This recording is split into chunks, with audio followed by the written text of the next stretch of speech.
পবিত্র রমজান মাসের আজকে দ্বিতীয় জুমার দিন। সবাইকে জুমা মোবারক। সৌদিরা সবাই গাড়ি নিয়ে মসজিদে আসে। তারা 1 মিনিটের রাস্তা হলেও তারা গাড়ি নিয়ে চলাফেরা করে। জুমার দিনের ফজিলত, যে ব্যক্তি জুমার দিন সকালবেলা গোসল করে পাক পবিত্র জামা পরে সবার আগে মসজিদে প্রবেশ করিবে, আল্লাহ তাআলা ওই ব্যক্তির আমলনামায় একটি উট কোরবানির সওয়াব দান করিবেন। জুমার দিন গরিবের হজের দিন, রহমতের মাস, নাজাতের মাস, মাগফিরাতের মাস আমাদের থেকে চলে যাচ্ছে।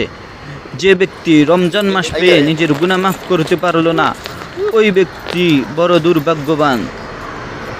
রমজান মাস গুনাহ মাফ করণের সুবর্ণ সুযোগ। ওই ব্যক্তি খুব ভাগ্যবান যে নিজের গুনাহ রমজান মাস পেয়ে আল্লাহ তাআলার কাছে মাফ চেয়ে নিজের গুনাহ মাফ করে নিতে পারলো। ওই ব্যক্তি খুব সৌভাগ্য। আল্লাহ তাআলা আমাদেরকে দিনের সওয়াব দান করুন।